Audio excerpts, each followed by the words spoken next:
ho, ho, ho. Merry Christmas.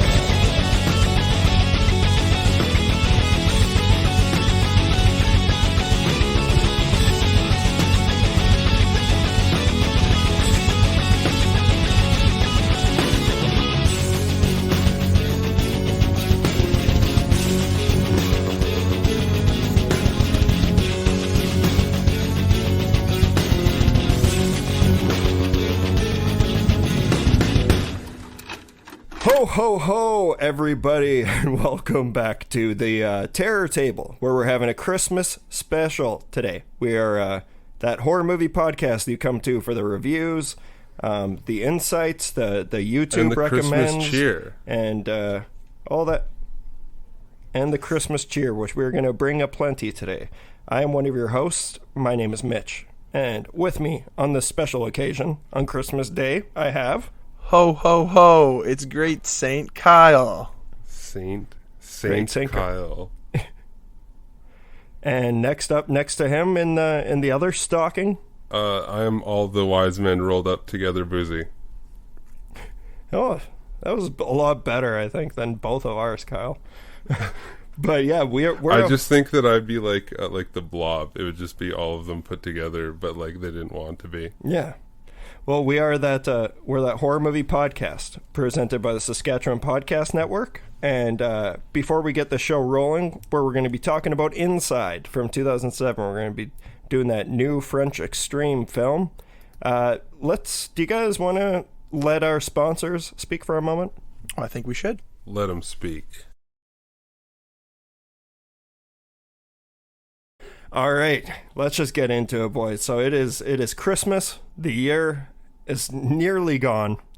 Oh, God, I can't wait for the it to be year's gone. 1990. Isn't it? Oh, man, yeah. See, that's what sucks. Like, I feel like it's been such a crazy year for everyone. Obviously, we can look back on it on our next episode, which is going to be our annual top 10s. I don't know. We might try something a little different this year. We might do like top 5s and then just do a bunch of other stuff, have an open conversation. But every year, we always like to roll in the new year with talking about our favorites of the previous year. Last year was like 4 hours long or something like that. Last year was like insane.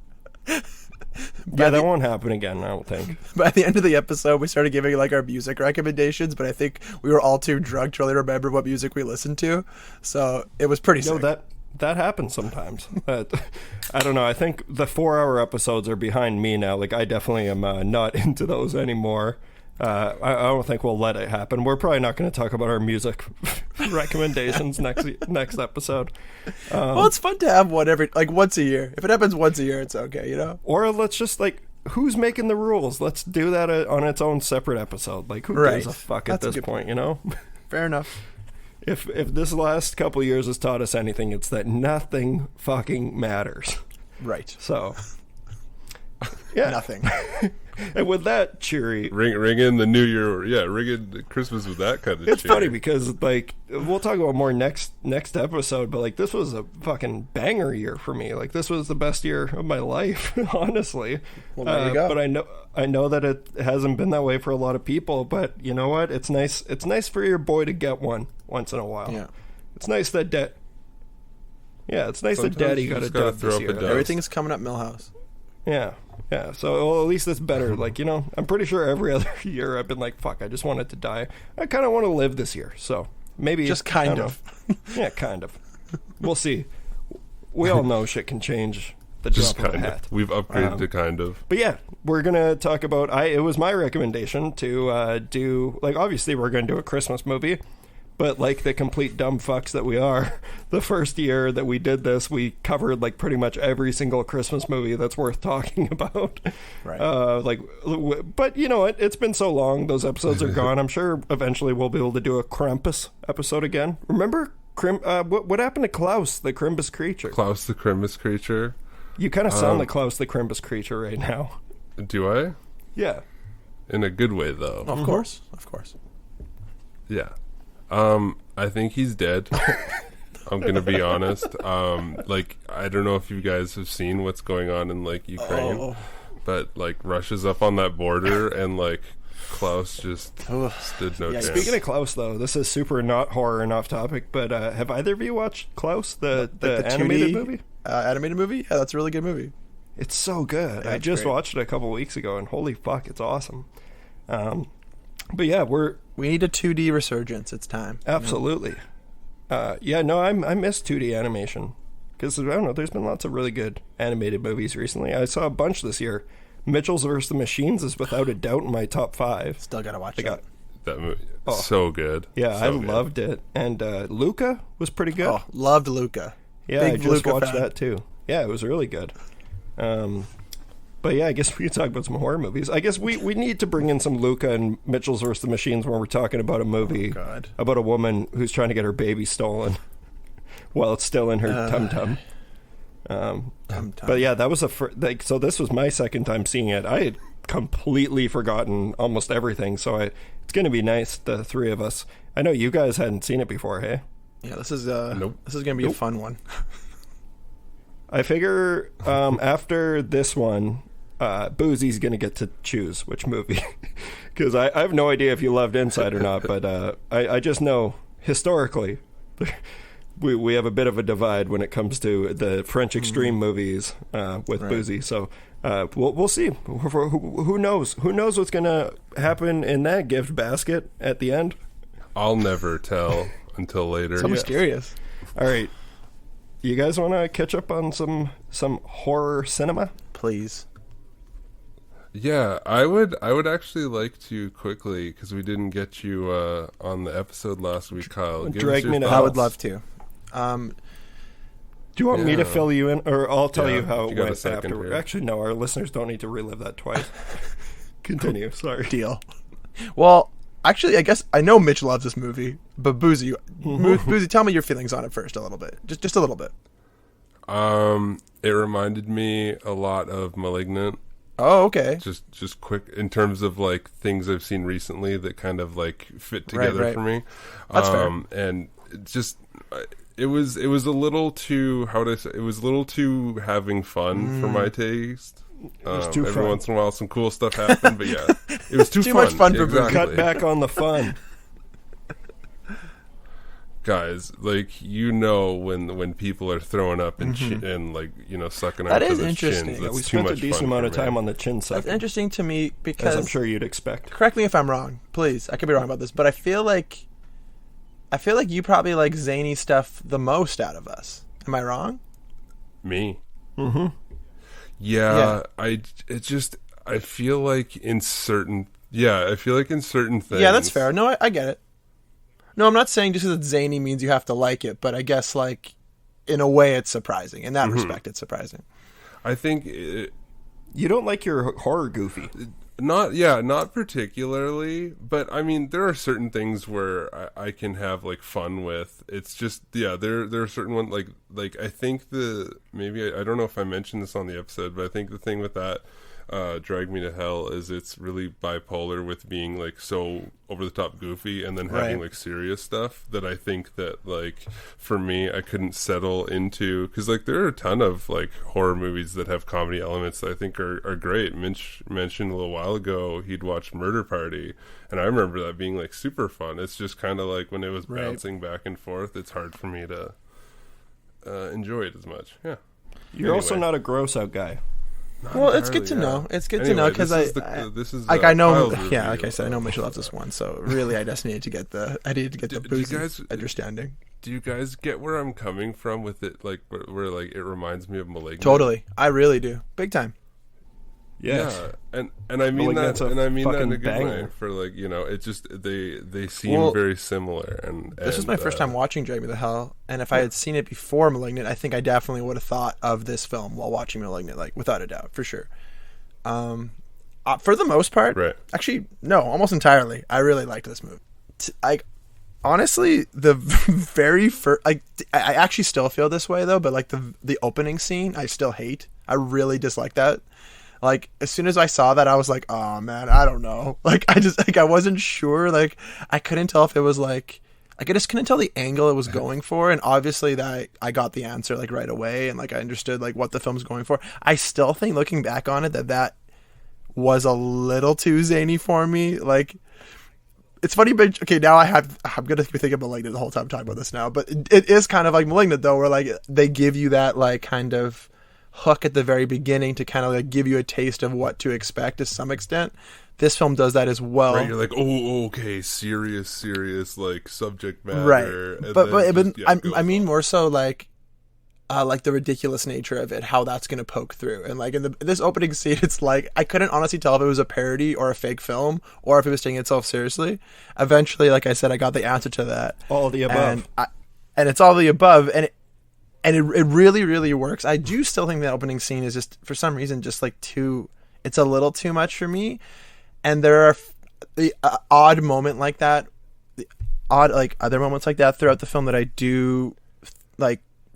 Don't feel as strong about, because I think it's more cohesive and I think it's a bit more like intentional, like at the point in the film when you get to these certain moments. I won't spoil it, like things, as again, people listen to this too much, but when these kind of like zanier things happen, like you've already kind of become accustomed to like how the film wants to go about itself and how like I guess like the universe like interacts with itself, and so in that regard it totally works. And I think it just feels like Raimi having so much fun. Like this kind of just feels like he's like, this must have been not that long after Spider-Man 3. So like, you know, and not that like those films are totally bad. 2 years after. Like Spider-Man 3 I do enjoy to some extent. I don't know if people still hate that movie. I don't really care either. But anyways, I feel like after you do like a trilogy of superhero films, you're going to want to just like do something different or go back to your roots or all the above or whatever the hell. And cleanse your palate, exactly. And to me this was just like a great example of that, and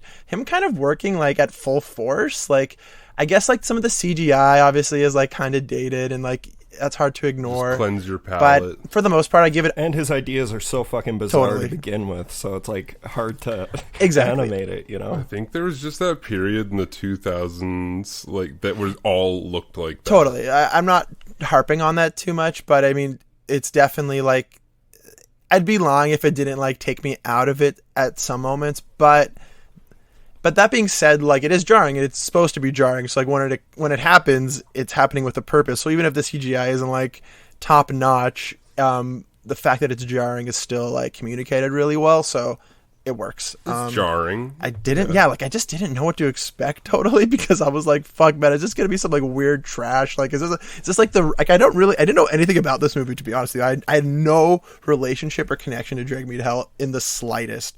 I didn't even know it was directed by Sam Raimi. I remember this film coming out and being like, I don't know, that looks kind of like, you know, kind of a flavor of the month horror film from 2009. There was a lot of films that looked like this but weren't actually like this film. So when it was coming out, I didn't watch it. I truly didn't have much interest in it.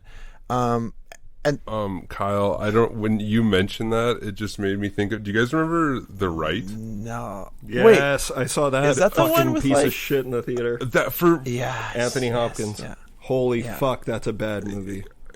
Yeah, like when you were saying like all these mid Yeah. 2000s, for Well, so- some reason exactly. I can picture the Wow. cover of that as being the poster child for like trash. Buzi, of you're that on time. fire, because honestly, it's not until this week, because I think I'm a little more sober than I was at the main feature of the last week's episode. But like, I didn't even notice. I just felt like I was wondering. I edited that one, and I want to apologize to everyone because I feel like I just nonstop. I like didn't shut up. But that's kind of what You're the movie, excited. what that I mean, movie that's does to me. Exactly. It And makes sense. And I can see why you would love this movie. really But this is definitely a Mitch favorite. Oliver Yeah, film, of course. for sure. Well, it's that, and it's like I had that crazy like history with it. Like the reason Morgan was on for that was our first date. Like we Right, went to that right. as a first date, and you know what's crazy, you guys? I put this on my Instagram story today, Yeah. but I found this today. Insane. It's the Drag That Me is to Hell. insane. It's the Coupe. It's the Rainbow Cinemas. What are the chances? Yeah, I know, especially like at this time. Man, I have a collection. Like, there's a box somewhere full Yeah, of I have those. this I and then have. Totally. Twilight, New Moon, and then Hot Tub Time Machine. I recently But- found a bunch too. I found my Scott. What's it called now? John Tucker Must Only the Die. keepers. I'm taking a John Tucker Must Die. Nice. Yep, That's a good one. Scott Pilgrim Must Die. Must Die. But anyway, more or less, like I feel like I'm sounding a little like negative on the film, but I'm No, not. not like, at all. I- Not at all. I guess like the context of it was really intriguing to me because it handles it in a really interesting way with like its kind of zaniness and more like, I guess, dramatic elements, or however you want to put it, or more like traditional horror elements. But it's just like no one else can really do this shit but Raimi. Like honestly, Agreed. And James Wan, and honestly, that's what I was trying to get at before. Sure. Like, but even then, it's more like appreciate... James Wan's like take on it and like feel to it. Like if anything, I think of like more of like his earlier work when I watch *Malignant* to some extent. I don't necessarily think of like Raimi too much. Oh, I do. Especially the Insidious movies. Like that's what I'm saying is like I didn't even clue into how brilliant of a correlation it is between *Malignant* and *Drag Me to Hell*. I guess what I'm saying is like when you watch *Malignant*, you kind of get like you can see the bits and pieces of James Wan himself. Obviously, I'm sure he was influenced by Raimi. There's no doubt in my mind that he was. But the same feeling I get watching Drag Me to Hell, you can't help but feel of like just Raimi DNA all over the place, and just want him just expressing himself in a, in kind of like a... Yeah, you got one of those black lights and you're like, there's Raimi all over this. And it's just such a ballsy move, even in 2009, to really give Justin Long a platform. Like that to me is just like... I love Justin Long. I fucking hate Justin Long. Oh. I can't believe Hollywood spent so much money trying to make him a star. It just doesn't make sense to me. Like that's how I feel about Timothée Chalamet.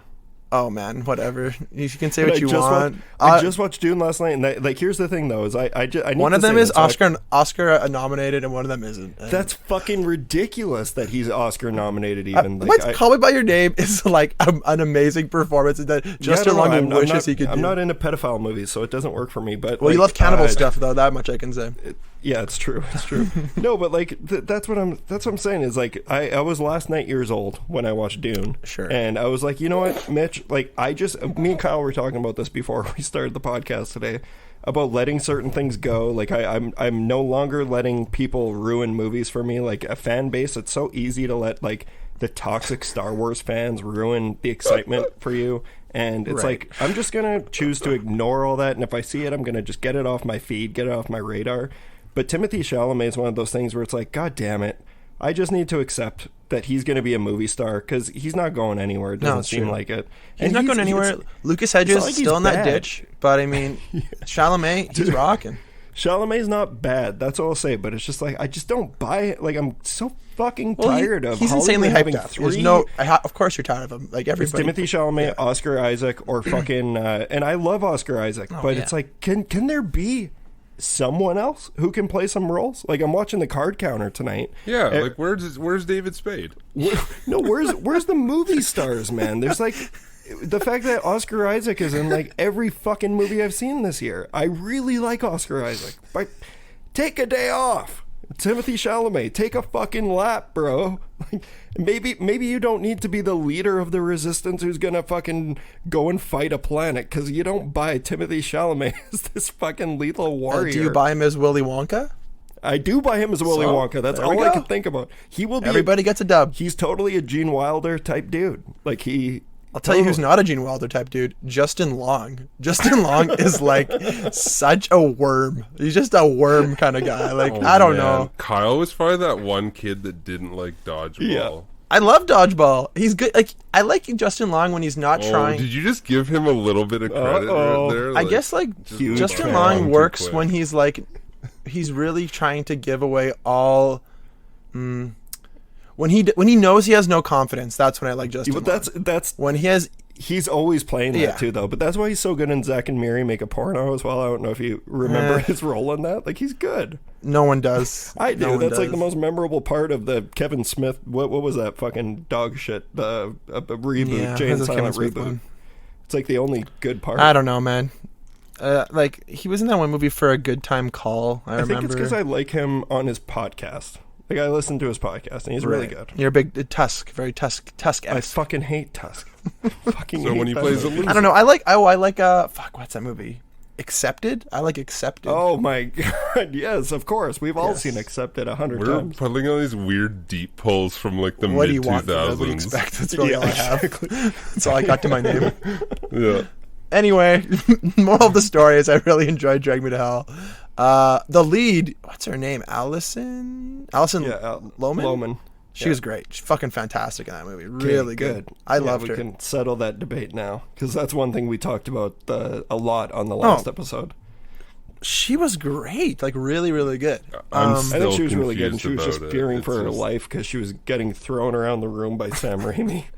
Yeah, I well, do have to say though, how fun do you think the grave pit would have been? Oh, Like she was just see, right sloshing that around. was in fucking there. sick. That was what I that's when I kind of knew, like, okay, this movie's like, you could tell there's so much heart in this film, because the fact that like the water started like caving in on her, and like she like the fact that that scenario played out the way that it did is like genius, because like 9 out of 10 fucking filmmakers wouldn't do that. I swear to God, like that's really well, like, maybe it's obvious, but like I'll tell you right now, it's not obvious. Like that is a really great way to go about that scene. It's fucking great. Right. And I also love, okay, I got 2 more things. I love when they're in the cafe and she like is looking at like who she should I guess sacrifice, more or less.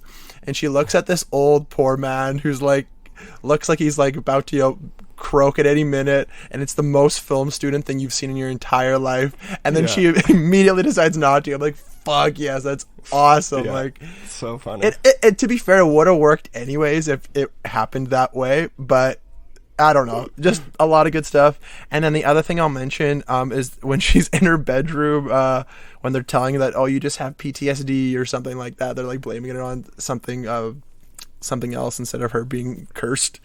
For some reason, she has something called an iBuddy. I don't know if you guys remember these things. They were little skins for your iPod Mini. Oh, right. You took a picture of this. They're little skins for your iPod Mini that have like legs and feet, and they just like sit on your desk, kind of like I guess like a stand almost. And they're completely rubber. You can buy them for like $1 at the dollar store. For some reason, she has one of those on her desk, empty though, no iPod in it. It's just sitting there empty, as if it's like a toy or something. It's one of the most fucked up set design things I've seen in my entire life. In 2009, nobody had an iPod Mini. It was fucking psycho. Only Raimi would approve that. So yeah. I was gonna say, do you think somebody like after the fact, like in between takes, was like, "Where's my iBuddy?" I don't know. That's the Starbucks coffee. No, that wasn't a Starbucks coffee thing. That was like oddly intentional. It made no fucking sense. It was so weird. And I guess for reasons like that, I can't use my Nano without my buddy. I would love to watch it again. I really would. I'm like looking forward to watching it again. It gets better every time you watch it. Give it time. Yeah, give it time. I think we spent just about as much time this week as we did last week on it, so that's great. Buzi, you want to fill us in on something you watched? Yeah, I have a bunch of stuff, but let's go. First one I watched, I decided I was going to check out The Night House, David Bruckner's 2021's film, The Night House. Mitch mentioned this last episode, but you guys haven't heard. I believe his last episode. It's not right? out yet, yeah. But you guys haven't heard that yet. Yeah. By the time people will hear this, it will be out. Anyway, you're totally right. I really enjoyed this movie. I think it's a really cool take on dealing with grief and finding closure, while also just being really, how would I put it? Just really mean about it. Like I think this film is definitely it's going through some shit. Like I feel like this film is working out a lot of things and taking out anger and frustrations and some of the things that come with maybe being in a long-term relationship and getting to know who your partner truly is. And I think that it's interesting that it pulls back layers that way. I really like this movie. I think it's totally fun. It does remind me, you were right, it does remind me a lot of something like The Lodge. I think that maybe some of the writing, I don't want to give too much away because I think people should definitely check this out. I think some of the ideas for the husband were super cool, and then they kind of tinkered with it a bit, and I understand that it was for the sake of the story, but I feel like they could have, if there was a way they could have done both, I would have really enjoyed that. But I think the end of this movie is a lot of fun. Well, you gotta do and Rebecca I like think, that. Who's it? Rebecca Hall? The Woody Allen sympathizer. She's so good in that movie. Oh, she's a. Yeah, I like how everyone has like a tagline of like a shitty. But why you gotta? But to be fair, when I talked about last week, I said like she is fucking phenomenal in that movie. Like she's such a good actor. Yes. Well, give it time. Yeah. So beyond that, great performance by her, and yeah, definitely check out the Night House, not the Lighthouse. Also check out the Lighthouse. Cool. Yeah, that's one that seems to be popping up on most people's end of the year list for horror. It seems like a lot of people really dug that one, and rightfully so. Yeah. I think it's not as strong as the not Ritual, even close, but it's still a good movie. It is good. Oh, totally, and it's completely different, like story elements and everything. I'm just saying, if I'm comparing its two films, I think, but you know what I mean fantastic. By like the scares in that one though, like with like the crown molding and houses and shit, and like the use of shadows and shapes. That's to me that was my favorite. Yeah, that was my favorite part about it. I was like, God damn, like I've never seen that in a film before, so it's always exciting when you see someone create a new type of scare. You know, now that you mention it, I totally forgot that. Yeah, that is probably one of the coolest things, and I think I did see a couple people mentioning it kind of being like Invisible Man. I think I like this more than the Invisible Man, but I get where people are coming from with that, and it's a kind of lazy comparison, and I'm the one who brought that up. But like last week, like I understand where you're coming from though. Like you can have a couple of pretty good moments in either of those movies using that same kind of idea. It's definitely one worth checking out this year. Kyle, you should definitely check that one out before the year is great. out. Also, I guess Rebecca Hall, say what you want. She also directed a really great movie this year called Passing, which is not a horror film, but I would suggest it. Just crazy to see that she has been up to so much stuff. Is it a movie about traffic? It's not about traffic, no. It's about passing for white. Passing for being white, but it's really good. Let me be very crystal clear. It's okay. I think Rebecca Hall is tremendous, like in almost everything she does. Like she's such a good actor. Oh, interesting. Okay. It's not my fault she's okay with child molestation. No comment on that one. Have you seen Christine? Like the movie that she stars in? Fucking great movie. So good. That's a really good movie. She's so good in The Town. The Prestige is where I first saw her. What is she in The Prestige? I haven't seen that movie in so long. She's like, she's one of the mains. Like she's one of the girls that helps Christian Bale with his tricks. Right. Okay, yeah. No, cool. I'm not like, but really? I'm gonna peep this Night House. Is this on like Netflix or something, or where can I find this? I think I rented it on Amazon. Noted. Yeah, I'm trying to remember. I have a bunch of different apps now going. Tell me about it. Yeah, it's always you know what? I'm gonna come back to this when we talk about our next movie. Continue. I'm looking forward to it. I just have 2 short ones to talk about this week, and by short ones I mean 2 short films. Oh, cool! That are both on YouTube, and I could not recommend both of them more, but actually the one I've had on my list the last couple episodes, and I wanted to save it to talk about when Kyle's going to be here. And also, they're both Christmas themed, so it kind of works out this way. But before I get on to that, I just want to say, if you're listening to this and you haven't heard it yet, I was recently on my friend's show, Let's Talk About Stuff, the boys who were on for our episode on teeth. They wanted to do an episode on Black Christmas from 1974, one of our favorite horror movies here, and I went on for that, and it was an absolute blast, like it always is. We talk a lot about why TV programming, talked about Big Wolf on Campus. Yeah. Love Big Wolf. Reboot. Yeah. Hell yeah. Breaker With a friend High. of the show in Big Wolf. Adam McDonald. Yeah, McDonald. Yeah. So we do that. We talk about Metallica, and it was a lot of fun. Wait, you just talked about Saint Anger, or no? We talked about Some Kind of Monster, and of course, yeah, of course, yeah. That's what I said too. I was just like, why everywhere I go, I get dragged into this conversation. It's one of the two, and it is. I was gonna say, I don't think I've ever heard anybody being like, I wonder what Mitch thinks about Injustice or something. Like, well, they were talking about Some Kind of Monster, like. And it's a documentary about the making of Saint Anger. That's the one where James just cries about it. Everyone cries in that whole movie. Yeah. It's so good. It's actually a masterpiece documentary. It is really good. It's a really good doc. But yeah, check out that episode. You've heard me talk about Black Christmas plenty of times on here, but it's fun talking with them about it. So obviously did my annual Black Christmas screening. Watch that again. This was the first time that I watched it with subtitles. So the only thing I'll say on this episode, the rest you got to go over and hear it on the Let's Talk About Stuff feed. But that was the first time. So I picked up on every single word that Billy says on the phone. And fuck me, is it great. Like, goddamn, that movie's just it's so good. I love it. It's a Christmas staple for me. I also rewatched Black Xmas, and I kind of like it more every time I watch it. Like Still haven't seen Oh that. man, Kyle, holy shit, you would love that movie because it is. Oh yeah, that fits totally in with the mid 2000s. I kinda think I'd It's like a CW made Black Christmas, but with like the most. They take all of Billy's phone calls in like the original, where it's just all insinuated. You just hear him speaking crazy talk, and they make it all literal in Black Xmas. Oh, and then doesn't he have Michelle jaundice Trachtenberg? too? Oh, I'm there. Yeah, and he's got jaundice. He He's looks got like Bart jaundice. Simpson. It's a whole thing. Yeah, and Man, Harriet the Spy's in Harriet this the shit. Spy. Hell It's all. It was all Vancouver alumni, except for Mary Elizabeth Winstead, who, goddamn, Right. love her. Right. But yeah, shout out. so check out that episode. I fucking love those guys. And so yeah, on to the short films. I'll start with Whistle and I'll Come to You. Have you guys heard about this? No, I don't think so. No. All right, so like I said, both of these you can find on YouTube. This one is from 1968.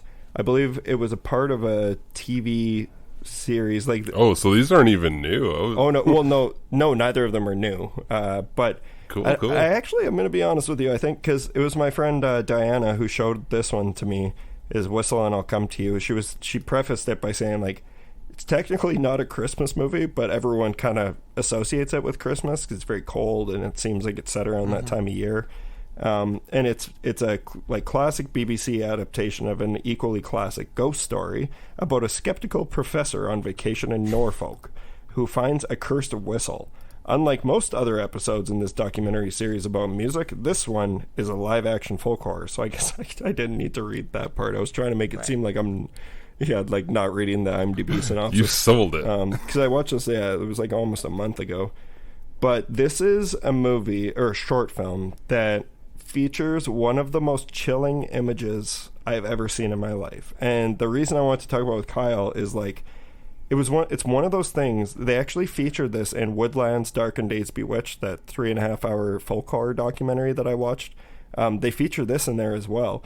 But there is a scare in this short that is the only thing that I can compare it to is Jonathan Glazer's Under the Skin. And when I'm talking like the skin popping scene, it's not a skin popping scene, but it's just like the use. It's one of the most bizarre visuals I've ever seen, and it comes out of fucking nowhere. And I'm still trying to wrap my head around. I haven't looked it up because I almost don't want to know how they did it because it's just so chilling. Great. No, this looks awesome. So it's very, very creepy. I highly recommend giving it a watch. It's not that short. It's like 42 minutes. Right. Okay, that one is 42 minutes, But yes. that's cool. No, And 38 minutes of it is a guy eating soup and talking to himself. And yo, so it's like, now we're talking. This sounds one up of my alley. well, maybe I will blow the whistle. Maybe.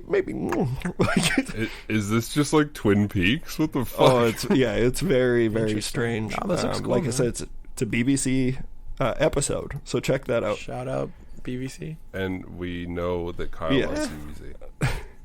The one that I really want to be a cheerleader for it's from 2008. It's a short film that I have no idea how I had never seen it until recently. And since I was first shown it this same night with Diana, and like so Diana's pick was Whistle and I'll Come to You. This pick was Nicholas Humphreys. It's called TREEVENGE. Have you guys seen TREEVENGE? Revenge. Okay. So No, this I've not one seen is directed by Jason Eisner, who is the man behind Hobo with a Shotgun. He was an executive producer on Turbo Kid, and he also did Dark Side of the Ring. Like, he's the director of all those episodes, which that show was just fucking phenomenal. But, so TREEVENGE, it also stars J-Rock from... Sick. Trailer Park Boys? Yeah, J-Rock, Trailer Park Boys, so Right. Jonathan Torrance. You had nothing And going on. Sarah Dunsworth, who plays what's her name, and she's just Sarah in Trailer Park Boys. Jonathan Torres also famously plays Emma's father in Degrassi: The Next Generation, the one who jumps off a correct. bridge. Yes, so after doing acid. Shout out Degrassi. The synopsis, the less I tell you about this, the better. It's just everybody listening, every single one of you needs to... TREEVENGE is now a Christmas staple for me. I will never go a year without watching this. It's a 17-minute short film about the genocide of trees at Christmas and them getting their revenge. And it is one of the funniest fucking things I've seen in my life. I've watched it multiple times now.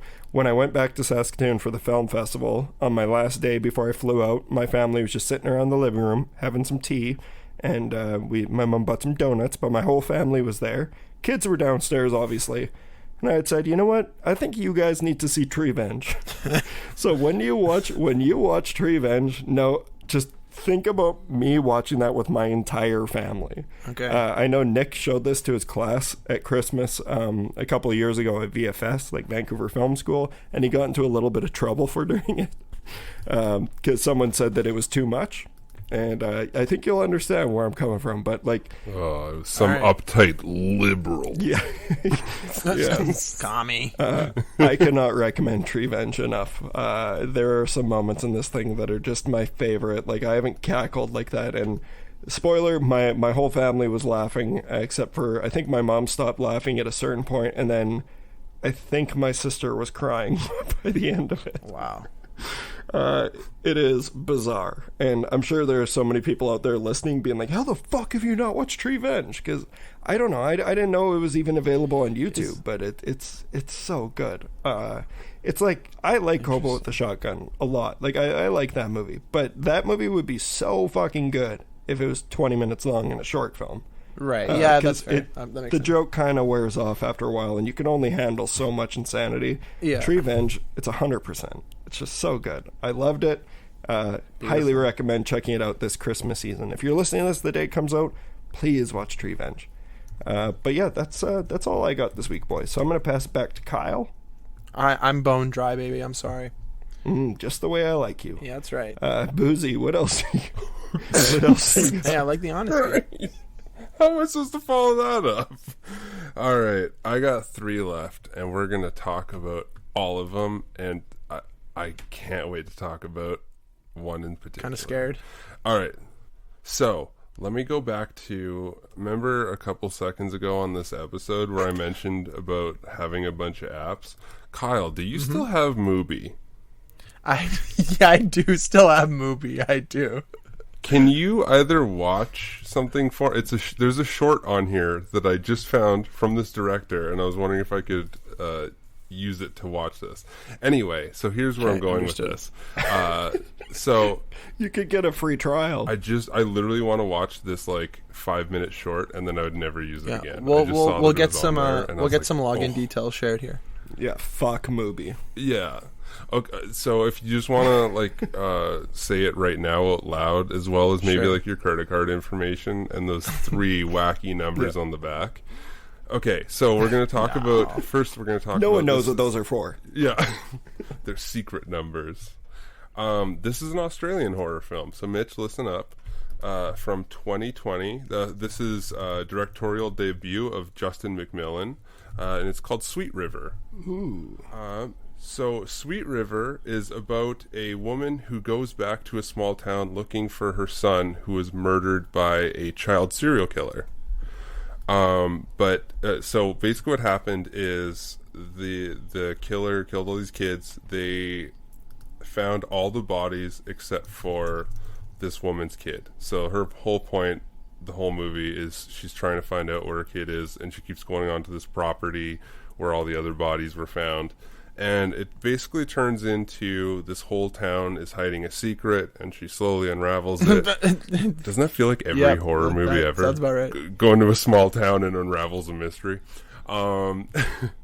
But anyway, this film, I think both you guys would really like this. It's kind of the idea. It takes the basic concept of, I would say, like pretty much a Stephen King. This is once you watch it and kind of unpack the twists and turns, it definitely feels like a very homegrown Stephen King film, kind of updated for today's audience, and with a kind of cool story. It's shot very slick. I think it's a lot of fun. Okay, I just need to say, so yeah, I love Australian cinema. It's just, I really love what comes out of there. This review sold me on it alone on IMDb. It's a 1-star review, and it just says miserable and depressing. There you go. Yeah, that's me, baby. You're speaking my language. Before I forget, because it's talked about, or wait, I think we talked about on the J episode, Buzi, you need to watch Coming Home in the Dark before the end of the year. Yeah, I was. It's on Netflix. I saw that it was on Netflix. I was bummed I didn't get to see it at the festival. And Kyle, I'd recommend it to you as well. But loved that movie. But the synopsis and everything kind of just, and the photos I'm seeing of Sweet River, it reminds me of Coming Home in the Dark. Yeah, this sounds really interesting. I want to check this one out. Yeah, so I would definitely recommend that film. That's a newer one. On Tubi. And the last two... It is on Tubi, correct, yeah. The last two films I'm going to talk about are both 90s movies, or a little bit earlier. So the first one, Kyle, you were going to want to follow along, and Mitch as well. Okay. You're going to want to like Google these movies as we go. So the first one is called Shakma from 1990. I know this one. Mitch knows about Shakma. I'm scared. It's a creature feature, man. Of course I know. Well, sort of. So how do I know this? Have we talked? We've talked about this movie before, have we? We probably have. Is it a baboon?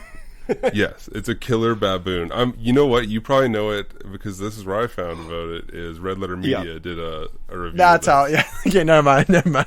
So it wasn't us. Okay. It was the better version of us. Yes, so they talk about how which is totally what this movie is there's a really cute baboon, and I'll say that as someone who hates monkeys, is this baboon's pretty cute, but they just let it do whatever the fuck wants this entire movie, and you just have to watch it. I also want to call this movie Holding On to Doorknobs, the movie, while a monkey slams into the other side. It's a good title. Yeah. But okay, so I'm gonna actually this is a fun movie, guys. I want to be genuinely honest that this was super fun. So the whole idea is they're basically playing like a big chess game, like a Dungeons and Dragons game, a role-playing game. Yeah, inside of this like vet clinic that has like multiple levels and like elevators and all this stuff. Yeah, so they basically do this after hours, this game, and they don't realize that this monkey that's like infected with like what would be the equivalent of like the rage virus is just running around fucking them all up. I honestly think this is a ton of fun. It has like there's all these cool computer effects and just the story itself. I mean, if you want to look, they show a picture of Shakma. It's not from the actual movie. It's like behind the scenes, but he's like riding on a motorcycle. Yeah, I'm looking at it right now. Yeah, so I respect to any Wikipedia page for a movie where it says Shakma was once on Netflix. Not even anymore, but like, it was at one point, which is tight. I do have to say though, they did put some cool practical effects with like the bodies in here. They did a good job of that, and they keep showing like this one dude who has like his face melted.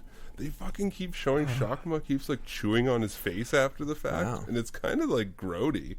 But yeah, I definitely recommend this. I want to do more movies like this. The animal his name was Typhoon. Oh, love Pretty these. Cool. Typhoon is Shakma. Also uncredited, apparently. He was a Typhoon. Find Shakma riding the motorcycle, though. I'll put that in chat. It's really good. It's so funny. Is he'll like Shakma will like wander around a hallway very calmly, and they'll add like grunt sounds to it. But then when he actually needs to do stuff, he literally like jumps verticals like off all the walls and then just slaps shit. It's great. No, that fantastic. All right, so go ahead. So that was Shakma from 1990. Definitely recommend people check this out. And this is the last film I checked out, which is also on Tubi. This is from 1987, so roughly. This is Demon of Paradise. I sent you guys a Snapchat of Demon of Paradise. Oh, I think I know it. Right. It reminded the Snapchat. Like I was like, "Yeah, what is that?" And then you said it because it reminded me of that scene in what's that awesome fucking movie that we watched, Prophecy, where there's like a sleeping bag that gets like thrown and it explodes into feathers. That's what it looks like. Okay, so basically, I'm gonna sum this up as Demon of Paradise is a monster that is part man, part fish beast, and it lives in Hawaii, and it's kind of like, basically they rip off the story of Jaws. Is there this resort, and this lady's making a ton of money, and people keep dynamite fishing at the resort, which wakes up this monster, and then he just attacks everybody, and that's pretty much the whole movie. And then at the end, it kind of does like it reminded me of like Benny Hill, like Scooby-Doo chase thing. Is this monster chases everybody around, but they also called in the military, so then the military will chase around the monster and shoot him, and then they'll be like, okay, he's dead, and then he'll get up, so all of them will run away again. And it's so fun. I wanted to add like the Benny Hill music to it, because they just chase each other around for like 20 minutes at the end. It was just doo-doo-doo-doo-doo. And then they end up just shooting him a lot, and he blows up, which is fantastic. I'm sorry I ruined the ending of Demon of Paradise. If anyone wants to watch it, Okay. Honestly, many a strange wilderness. I think that like if you check out the images for it, I thought the actual like monster itself is really cool, and more than I was expecting from this. Overall, if you want something fun, literally just skip to like the last 20 minutes of this and just watch them chase around this monster with machine guns. It's super funny. Okay, this looks on insane. The list. This looks like like one of like a cutscene from Power Rangers, but they kept in the Japanese footage and didn't do anything to it. Yeah, that's what this looks like. Yes. That's awesome. Are those Saskatoon sirens, or are those your guys' sirens? Wait. Okay, those are Shout out Vancouver Van sirens. City Sirens. Great team. Yeah. Mm-hmm. All right. Westside National Anthem. Okay, so that was great, you guys. Do you want to start talking about our main feature? Let's do it. Yeah, of course I do. All right. We'll see you all on the other side, where we're going to be talking about Inside.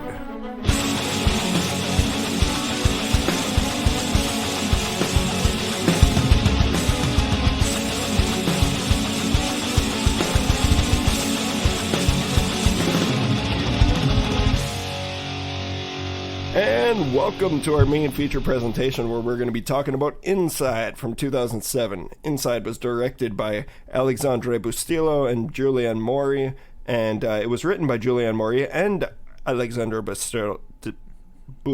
You got it the first time. We got you. Oh, yeah. Rolls off the tongue. trick with French is you just gotta say it really fast. Almost any kind of language, you just gotta say it really fast. You just kind of have to go like blah blah blah. Say it fast, and it'll sound like you know what you're saying. Yeah, you drop a quick blah blah blah, and you got it. That is something that I know it sounds ridiculous to say this, but I want to get better at that. Like, I was thinking about in 2022, I might try and learn a second language. Like, just start. I always think about that. Yeah, like Which one learning would you- a second what would- language would be tight. What would you guys learn? Then you could just flex on your I've friends. tried to, and I know I can't learn another language. I'm too far gone personally. What did you try? In high school, in high school, me and my best friend Dan tried to learn Japanese and failed miserably. I knew That's what I'm thinking Kyle about was a doing. Japanese Yeah, of course, guy. yeah. And well, we were going to Japan as like an exchange program, and part of it was like you have to take these Japanese lessons before you go, kind of thing. So we're like, okay, whatever, makes sense. So bad at it. And then actually a similar scenario, I tried to learn Mandarin, so fucking bad at it. Yeah. So I think it's I'd just be not hopeless, but I think I maybe might those are still hard try. languages, harder than others. I'm not sure, but Apparently I'm hopeless for English is the hardest one. I've heard that, but that might be a Yes, white person English. sympathizer thing, you know? sure. Very well could be. No, like everywhere else has rules for like male and female most of the time. Yeah. No, Ours I are think you're just right. like I think it is. Well, it's like you always nothing have. makes sense. Everyone has that friend who's a one-upper who has to be like, "Well, you think that's crazy?" Well, it's like that's kind of what all white people feel about That's English. a good point. That's a good point. Okay, as like a reference of how like shitty English language is, That's a good how would you question. spell Pfizer if you'd never seen it before? Pfizer. Pfizer? Pfizer. I have no idea. But yeah, Yeah, it's been Pfizer Yeah, from right. day one, but It's nobody wants to admit Pfizer. it. I think everyone's been saying there's it some. wrong this whole time. It's always the. Well, the P is silent Oh God. because it is. Here we Like go. psychology. I don't know. Inside Inside is from 2007, and the film centers around 4 months after the death of her husband. A woman on the brink of motherhood is tormented in her home by a strange woman who wants her unborn baby. Insert guitar solo!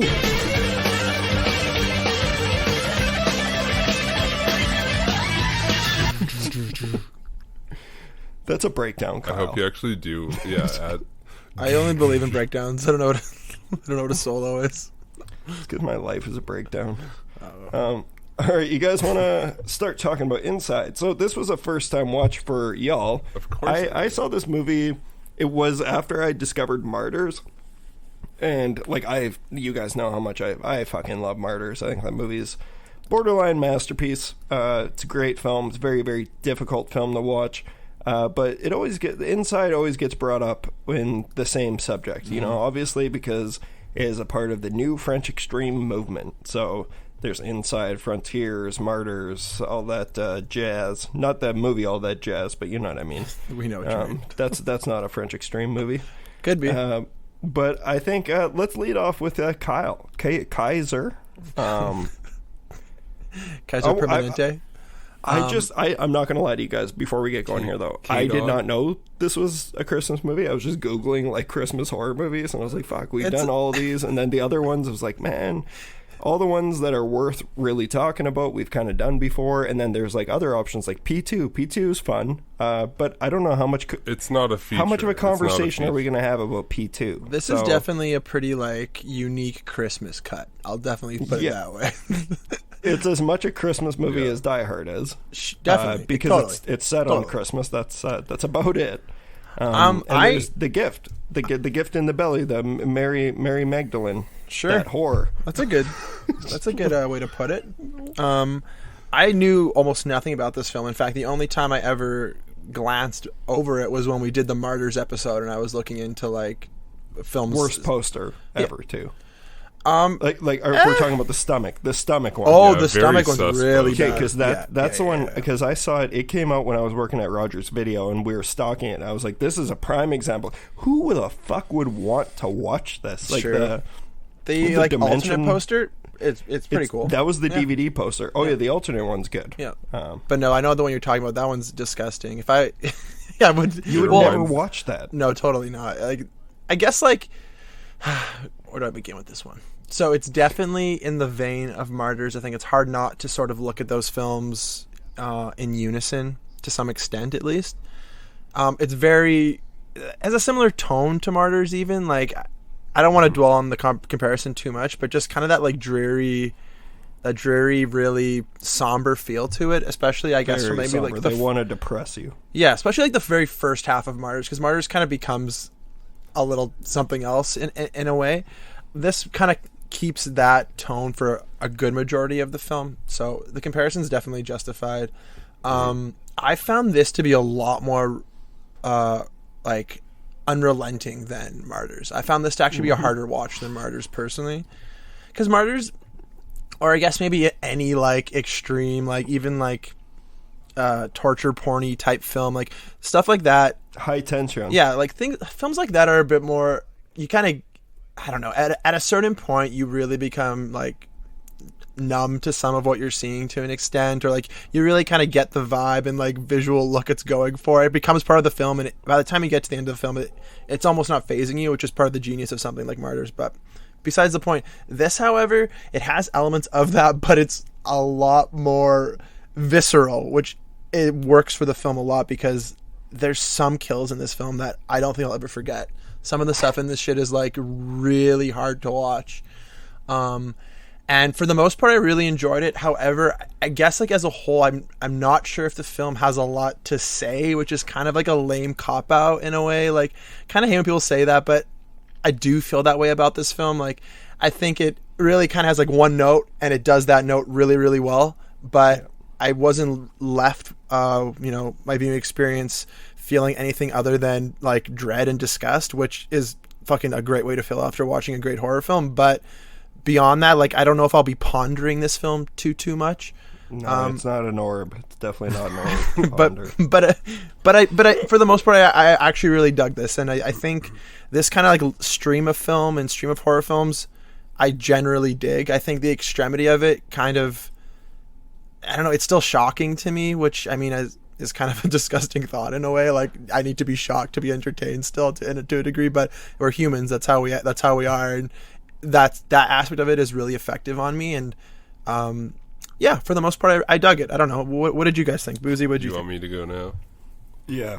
Okay, so this was also my first time seeing this, and that's by choice. I knew the subject matter of this. I was just terrified to watch it. I don't know, like, I'm sure I've talked about this a little bit on the podcast, but probably one of the things that, if not the thing that grosses me out the most, is like childbirth. I don't know. It's just I think it's just from like Alien ruined me. Like, just things exploding and like, you know, face huggers looking like vaginas and stuff like that.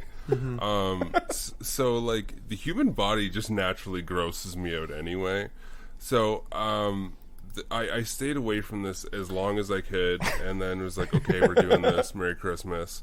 Merry Christmas, everybody. But I loved this. I thought this was fantastic. Whoa! That I did not see that coming. No way. Yeah. I think that once again, it's a combination of just being an overly dreary and bleak movie, and I like the nothingness of it that Kyle mentioned, where like it doesn't have anything to say. This like I don't know if Mitch you can see Halloween. these same roots as that I'm kind of going with. Is like Halloween. There's I could see Black Christmas to this, where it's just a very straight. Yeah, it's just a very straightforwardness. Even something like, you know, like The Strangers. All this is when you get down to it, is just this is a home invasion movie. This is a siege movie, and there's a very and it's got like slasher elements too. Yeah, in a way. Totally. You woke me up here, Buzi. You woke you up. Kyle was putting you to sleep with his insightful. No, it's because whatever, bro. No, it's Kyle. It's not. Jesus Christ, it wasn't that at all. It was because I was like, all right, next 10 minutes is going to be Buzi just saying like, obviously this isn't your thing. Because while I was watching it, I was like, why do I keep doing this to Buzi? Why? Interesting. Yeah, this is a cool like kind of a. I love kind of a surprise, but I get it. Like, I think in a way, like. The approach this film takes, it kind of like it. I mean this in a good way. It like kind of dilutes what it's doing, and it kind of just like amplifies that in a way. You know, like it puts it on full force. Yeah, and like I'm not gonna lie on this one. Is 100% like there are parts of this where I just looked away, and you know I'd kind of look back, and that's just because it is terribly disgusting. That's part of this is, and the end of this is probably one of the most grossest things I've ever seen. I could barely. It's just a bloodbath. It's a literal fucking mess. Basically, so this movie does everything that if you were put in that situation where it was like a yes or no of what something was going to happen, it gives you in the most visceral and most blunt way. It shows you the worst parts of everything. Totally. And there's just something so unrelenting about it. And anytime your character has room to breathe, you can't go anywhere. Like, there's never any solace once this gets going. Any relief your character has is like immediately fucked. Yeah. To build on that, Buzi, I will say that like anyone that I felt I think it was successful in that way actually, because this easily could have annoyed me, where it's like, oh fuck, she just can't catch a break. But I wasn't necessarily annoyed, if that makes any sense. Right, like, she wasn't like running and tripping every 2 seconds. Exactly. Like, obviously, I sympathized and wanted some levity for her, just as like a viewer. But like, in terms of the narrative, like, it wasn't necessarily like totally fucking like nonsenseless in that way either. Like, it wasn't like goofy or like it didn't do that so many times that I thought it was just kind of like repetitive. So that's actually a really good point. I think that is definitely a strong suit of it.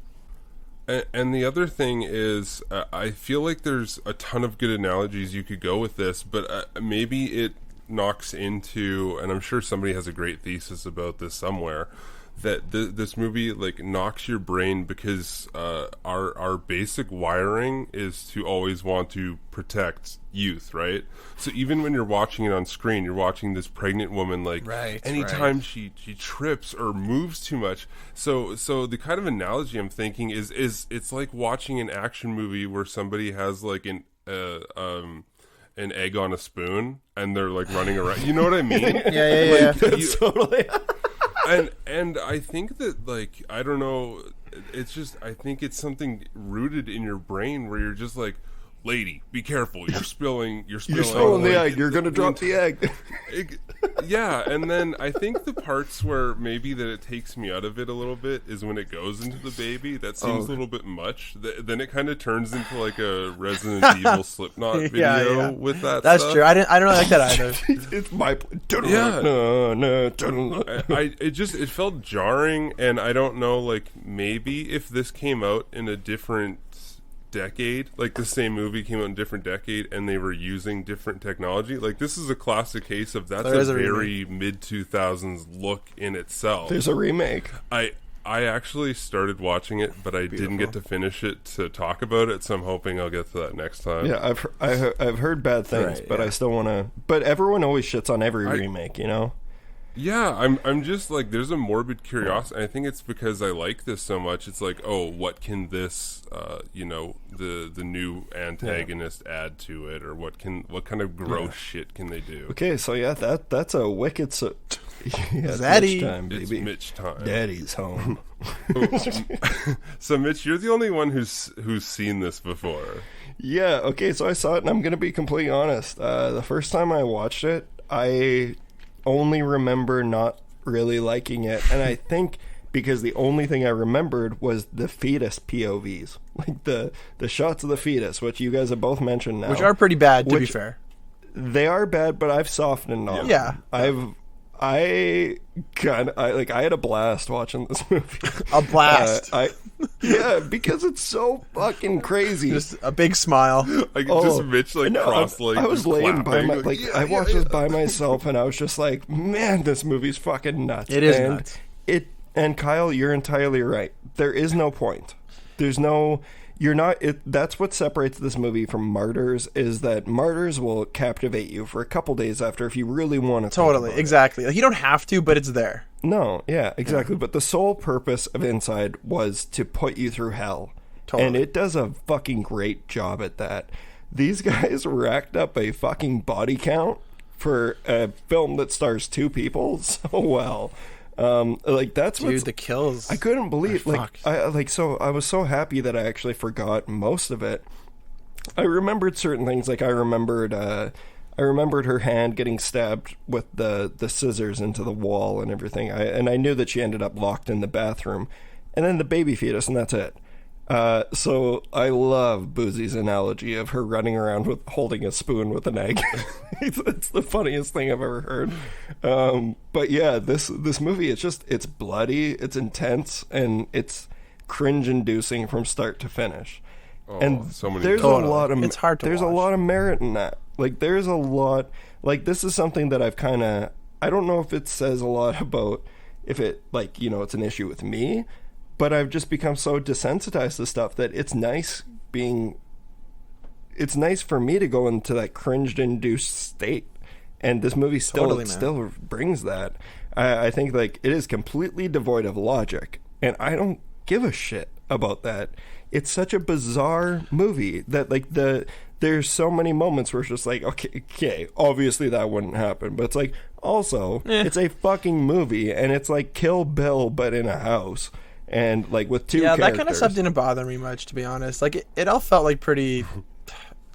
It made sense in the world that the movie built. Like it wasn't like so stupid where it was like, well, now whatever happens next is bullshit because this happened. Yeah, I never felt that way. No, I think it's also just more so like it's so easy. I think that's a thing that happens with extreme French films, though, is that people read in too much about, well, would that really happen? It's like, okay, get out of town. Yeah, you got to take a lap now. It's a movie. and its sole purpose is to gross you out and to, but it's a different kind of gross out. Like, I know, like, we were talking about, like, Drag Me to Hell is gross because it's like she's vomiting, getting fucking vomit and maggots and worms in her mouth. And that's a different all the time. Yeah, and chins, sucking on chins. But it's completely like different. What makes me, it's so uncomfortable, and it's like I feel like they must have had something to say by having the intruder, you know, hover above her when she's like nearly dead, and she starts like making out with her. Like, they're trying to say something there. That's where you could put the negatives for me. It's like, did we need that? But at the same time, it's just uncomfortable imagery, and that's kind of what the whole movie is.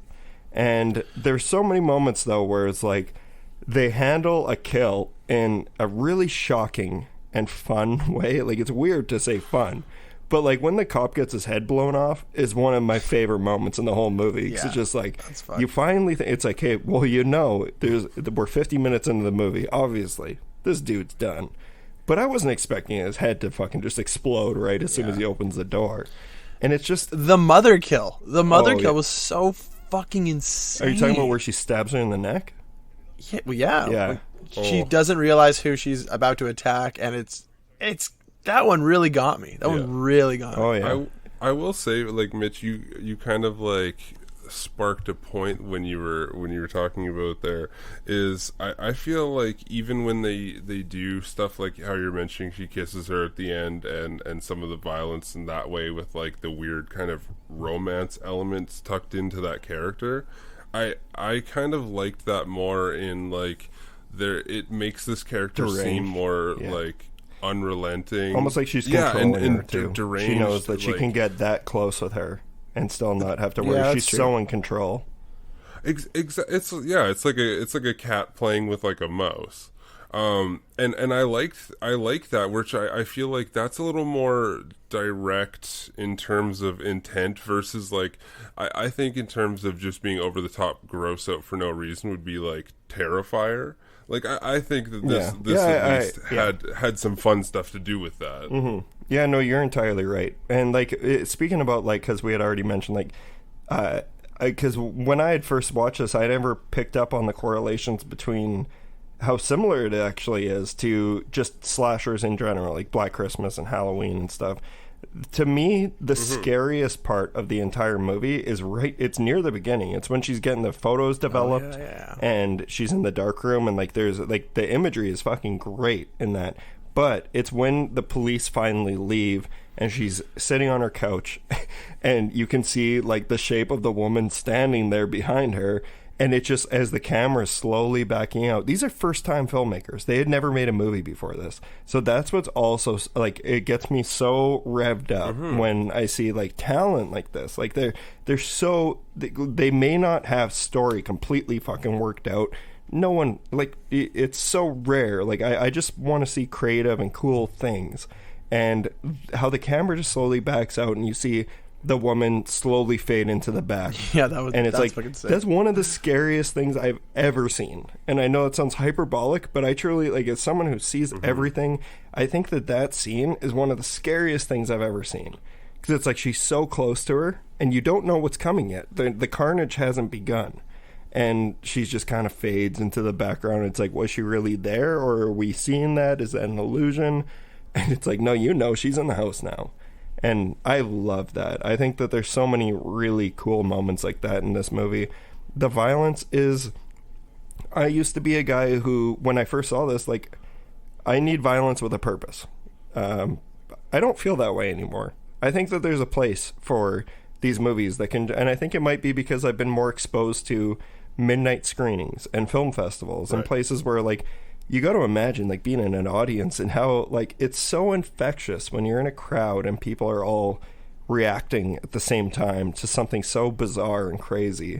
And this movie has that, like, just in spades.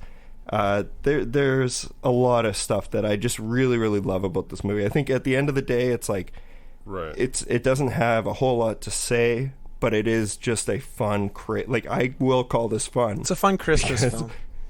Exactly, yeah. It's just, you can put it right on after Christmas with the Cranks. I know. Merry Christmas, yeah, baby. It's wild. This would be a fun Did you double guys know- feature with Bo Burnham. I totally inside, forgot that this is you know? our Christmas. I thought about special. that too. One of my other favorites of the year. Did Yeah. you guys know that these guys were supposed to direct Halloween 2? Like Rob Zombie's Halloween 2? Interesting. No, I didn't know that. That would have been so fucking Yeah. wild. Like even like as someone who's not a fan of Zombies stuff, and especially his Halloween movies, like I don't hate Halloween 2, but I would have loved to see what these guys were to That would've been done cool. with a Halloween movie. What do you guys think of the score? I thought the score was fucking awesome. Oh, so good. Yes. So I had it in my notes. It was really awesome. especially like in the last act, by the time it had built up and you had gotten like comfortable with it, it added so much stress and anxiety to what was happening, which I think actually helped because like at a certain point you kind of like are used to like all these like horrible things happening to her to an extent, right? But like with that score like still pounding and kind of like reacting and anticipating like the things that were happening on screen, it like made those moments that almost felt or that could have felt repetitious, sorry, not feel repetitious, super engaging. You're entirely right. There's Right. so many of those moments in this thing, and I just love also that it's. I get that it's a horror movie, and it's funny though because even outside of horror movie logic, police are always fucking useless. Why are they always so fucking useless? Just pigs. And I know I use this platform all the time to shit on cops, but fuck, like she gives them an actual photo of her. It's like there's nothing we can't do with nothing with this. This is bullshit. But how about those photos where it's like let's get this kid to draw something, but like what did you see? It's like it looks nothing like them, you know. It's like that photo, yeah, it was blurry, but you could absolutely do something with that. Like you can see who it is. Also, the cop that was at like the fuse box when he's like confronted again, I really don't like that scene because it kind of like. Yeah. For a second, I was like, "Wait, is he zombified? Is this taking like a weird turn?" I know that's not like. I mean, I had to go back to What when he is was it, though? like to make sense of what was happening. Like, it makes perfect sense, or sense enough, I guess. But Explain it to me then, because it still doesn't. okay, to me. so I think I missed that. he was like, his eyes were blacked out or whatever. So when she attacked him, he didn't realize who was attacking her, and he thought it was the intruder. So that's why he went at her all crazy. He didn't realize who he was attacking. Kind of the same way Why she were his attacked his eyes mom. blacked out? She attacked her mom. Sorry, what? Yeah, but why were his eyes blacked out? Why did he have the rage virus? I don't know. She did some weird shit to him in the dark. I don't know. You're thinking too much. You're thinking too murders much. or something. But I was nervous that it was taking a weird, like, supernatural turn, and I was like, I don't know. But that was not the case. Yo, that flamethrower to the face though is Fire. so good. Literally. So good. Literal fire. Okay, so Kyle kind of mentioned way back. I'm gonna trail back here. He mentioned a word to describe this film perfectly is stressful. This entire thing felt stressful, and I think that's a sign of a great film is that it gives you a reaction. If I was like more interested in like checking out my phone or something, then it wouldn't move the needle. But it was 100% is like, oh god, what is this lady gonna have happen next? Dude, I'm totally. very Like, stressed out for this. you said the same thing, Buzi. Like, you had to look away. Like, you didn't want to watch, but you wanted to know what happened. And that to me is like, that's a good thing. Yeah, and the other part is that like, does the lady being pregnant, does that automatically make her a Yeah. more likable character? Like, is that That's why a we good point. cheer Well, for her her? Because she husband doesn't just died. really seem that likable. But at the same time, Maybe, she she caused a miscarriage. Yeah. That Or did she though? Like that's just kind of muddy for me too. That you could answer that question for me as well, because like it was her that she had the car accident with, right. the collision. Yeah. So I think so. Yeah, I think like however you where you want to place the blame, I guess, I don't know, but like because of that car accident she lost her child. So I don't know. And mommy wanted one. And mommy wanted one. Honestly, it's a ridiculously pure revenge Kind of movie. is. I was happy that there was Also a heist movie. we gotta steal this. They're stealing it. I guess like This and Heat, God. best heist movies of all time. Inside and Heat.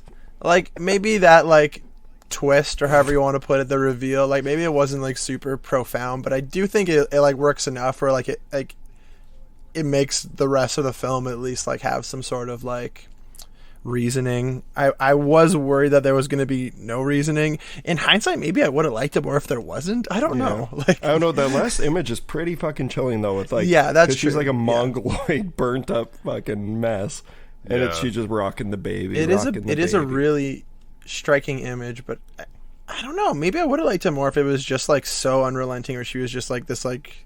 How's she gonna drop that baby off to school? Hard to tell. Hard to tell. Maybe. Probably homeschool.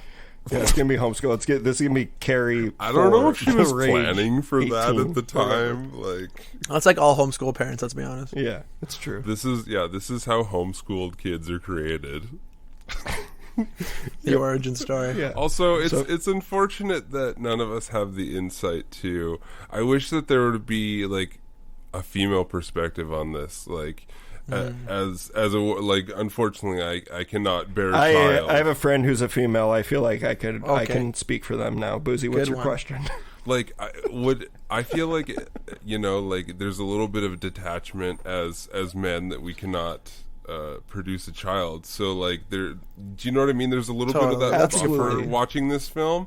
So I wonder as women watching this, how much more stressful, like, do you know what I mean? Because like, would their fight or flight in terms of wanting to protect a child in the most, you know, I brought this up last episode too with like our guest Morgan, because I remember I watched this movie with her back in the day, and I remember she wasn't impressed because like most women, like childbirth is fucking terrifying. It's terrifying. Like, it sounds ridiculous to say this as men, but I'm terrified for them. Like that is such a horrifying concept. Yes, and it's like 100%. holy fuck, is it so shit? You guys got dealt such a shitty hand where you're the ones who have to deal with this. But I remember like she was very like, it's dude, that's not a pleasant situation in the best of terms. totally. Let alone someone coming in like the scene where she like first makes the incision in her stomach. It's so cringe inducing. We have no idea what that feels like, but at the same time, it's just like, oh my god. Well, I think we do Right. because one time we had our foreskin removed. It's true. Some of us Yeah. did. Yeah. Rip. Major rip to mine. R.I.P. to our foreskin. Except Kyle. Kyle still has his foreskin. Kyle, you still got your. Kyle, after watching this, as we sit in his room with. Holy shit! We got to explain that. Kyle just pulled out. He has a Pikachu that has. It's a Shout out stuffed Gavin plushie Baird for this. Pikachu that has like a An sleeping bag. Eevee outfit. This is a hard one to describe. But it's literally More or less. an uncircumcised Pikachu is what it is. Like, it's him in a bunny hug. Oh my god, I forgot to tell you guys. I worked security the other night for my buddy's club. The worst job I've ever had. Like, hands down, don't ever work security. If you ever have a chance to not do it, don't do it. People don't respect I have a you. chance to not do it all the time. That was the first time that I'd done it. But a woman from Nova Scotia got so mad at me because she found out I was from Saskatchewan, and she's like, "You guys call it bunny hugs." Because, you know, bunny hugs is a thing in Right, Saskatchewan. That's not a thing anywhere else.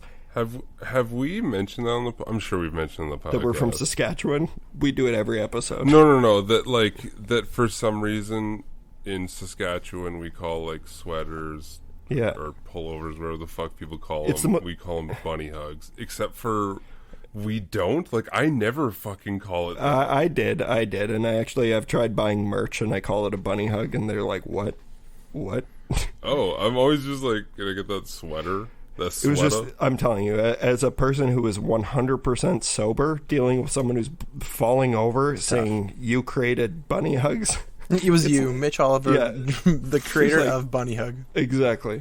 Hey, are you Mitch Oliver, the creator of the saying bunny hug? Oh man, not Working security? pleasant. So you can say that I can kind of relate to what this woman went through. Yeah, and I think. inside. Yeah, I think you can I think, too. yeah, I checked same that. grounds. All right. Well, yeah, no, wild movie. Like, I'm Very wild. I'm very happy that I revisited it, but it was that time where guys, I feel like we all should like make an investment to watch the remake. You guys go hard. I don't got have to do an shit I episode actually on it, wanna but see. I would I'm just with you love on to that. like follow up. I'm gonna try and do that. I would love if one of you. I really liked this movie. Like, Oh, I loved it. That's why I don't need to see the remake. Like, I'm always just interested if someone made their own version of like Halloween and called it Halloween, Like and Rob just Zombie? did it in like That's fair. Japan. I mean, that's Or but just like did it overseas. I'd want to see it still.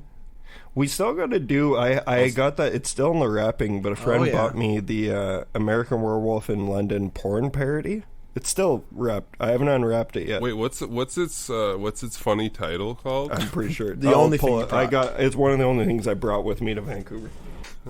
Mitch has a couple of literally, loot crates. Mitch has like a couple of milk crates, and then just No, that they're not. DVD. Rip loot crate.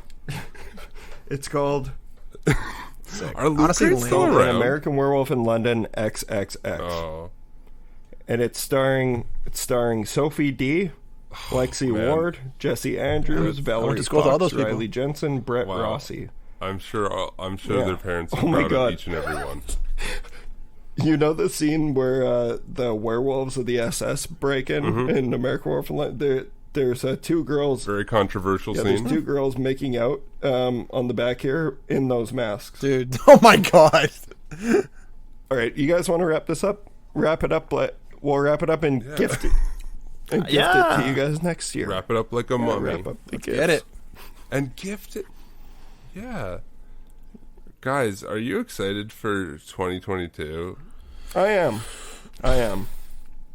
For the first time in my life, I I'm am. like, Yeah, all right, now Buzi, let's don't bring do it this. down Let's not by do this. saying, man, it's been so long that we've been in fucking COVID. Fair. 900 years. Like, do you guys remember what it was like before the? No, I don't want to end Christmas like that. That's how Christmas usually let's ends get in it my fucking family, at least. going. Let's. I remember there's one year where my family was fighting because we were trying to figure out what movie we wanted to watch, and I wanted to show my family District 9, but my sister wanted to watch All About Steve. Whoa. And Bad I said to pick. them, I was like, oh, and then guess what happened? So we What an started District interesting 9, choice. and then it got called torture porn, weirdo stuff. It's nothing like that. And I was like, okay, we'll watch All About Steve. I'll make a bet. Sandra Bullock falls down a couple times, and it's really funny. She falls into a hole. 10 minutes in the movie, she's fallen into two holes. And everyone in the family is like, Mitch called Honestly, it. she's always just fallen. cackling. Mitch called Just it. cackling up. Yeah. Well, no, they didn't say Mitch called it. They were just laughing, having the best time of their lives. Like, look that at movie's she hard. fell That's in a the hard one to hole. watch. She Look at fell this in the bitch hole. in the hole. Your family must have loved the movie Holes. Just the whole time laughing through the whole thing. Like, look, They love everyone's in one of TREEVENGE. these. They love TREEVENGE, I'll tell you that much. All right, yeah, let's wrap it up, guys. And yeah, so this was a blast. This was actually, Yeah. I'm not gonna lie. I for some reason came into this thinking I was like, oh god, this is gonna be one of those episodes where I suggested a movie and both of the boys are. No, gonna it's be good. Like, It was a good one. come on, come on, man. But this was a pleasant surprise. Yeah, I really like this.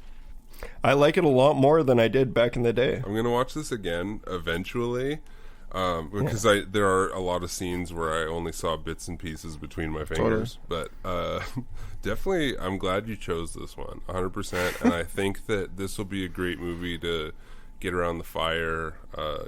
Yeah. Granny will it's love this one. Christmas. Your grandparents are Yeah. over, kids are laughing. I love I the idea of like a smash cut of all the baby fetus scenes, but with My Plague Slipknot playing. It's like the funniest thing. Just Freak on a Leash, too. There's like a Freak on a Leash cut. Yeah. Yeah. I bet there's gotta be like, Yeah. yeah. Someone please make this cut. But it's just like the Yeah, we'll give scatting you- parts. You can get a director credit on IMDb if you do that. All right. Well, is there anything you guys want to say before we close off? This will be the last time people hear from us in 2021. The next time they're going to hear from us is in 2022, where we'll be talking about our favorite things in 2021. Huge. Well, Merry Christmas, and to all a good night. Merry Christmas, everyone. Thank you for another Yeah, you year of hanging with us. I think next year we're definitely going to be more consistent. I think that this year was all over the place. So just keep rolling with the punches, and we're gonna have a great time. I think we have a lot of good shit coming up. We have a lot of cool guests in the pipeline. Yeah, tons. Lined so up. it's gonna be great. Yeah. We're banging with Strange. Don't Yeah, you we get are. me started. All right, and the last thing I will say is, Merry Christmas, everybody, and fuck 12. Fuck 12. All right. Fuck 12 All indeed. right. See you guys next time. See you next year. Whoa. See you next year. Well, yeah. See you in 2022 on The Terror Table. Oh, you boys got to shit so bad.